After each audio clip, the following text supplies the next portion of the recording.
இந்த பொண்ணு பாலைவனத்தில் மாட்டிக்கிட்டு தண்ணி கண்டுபிடிச்சிட்டதான்னு நினைக்கிறா. கிட்ட போனதான் தெரியுது வேற என்னமான்ட்டு.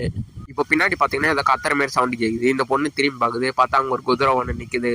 அது ஏதோ சொல்ல நினைக்குதுன்ட்டு இந்த பொண்ணு திரும்பி பார்க்குது. பார்த்தா அங்கே இன்னும் டப்புன்னு இந்த பொண்ணை பிடிக்கும். அந்த பொண்ணு அங்கே தப்பிச்சு ஓடியாடுது. அந்த குதிரை கொடுத்துற சவுண்டுனால அந்த பொண்ணு கீழே விழுந்து தப்பிச்சிடுது. அப்புறம் தான் தெரியுது அந்த குதிரை பக்கத்தில் வருது. அந்த பொண்ணு தடவி விடுது. அந்த குதிரை இந்த பொண்ணை எங்கேயும் கூட்டிட்டு போகுதுன்னு நினைக்குது. இந்த பொண்ணு புரிஞ்சுக்கிட்டு அந்த குதிரை பின்னாடியே ஓட ஆரம்பிக்குது. கொஞ்சம் தூரம் ஃபாலோ பண்ணே போனதுனால பார்த்தா அங்கே திடீர்னு மணல் புயல் வந்தாலும் அந்த குதிரை எங்கே போனதுன்னே தெரியல. குதிரையை கண்டுபிடிச்சாங்கன்ட்டு இந்த பொண்ணு போராடி போகுது. பார்த்தா அங்கே அந்த குதிரையை கடையில் பார்த்தா அங்கே ஒரு பள்ளி போகுது. அதை பிடிச்சி அடித்து சாப்பிட்டுறா. பார்த்தா முட்டையே இருக்கு, அது பிடிச்சிடுறா. அது விஷபலி போல, அதனால இங்கே மயக்கப்பட்டு எழுந்துடுறா. நேரம் கழிச்சு எழுந்து பார்க்குறா. பார்த்தா அங்கே அந்த குதிரை இருக்கு.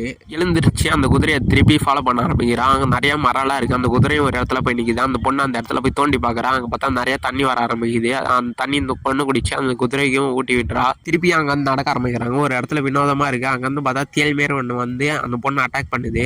இந்த பொண்ணு தப்பிக்க எவ்வளோ ட்ரை பண்ணுது. இந்த குதிரையை அதை பார்த்துட்டு கோவப்பட்டு அந்த பொண்ணுக்கு ஹெல்ப் பண்ணலான்ட்டு வந்து சண்டை போடுது. ஆனால் அந்த தேல் வந்து இந்த குதிரை மேலே குத்திடுது.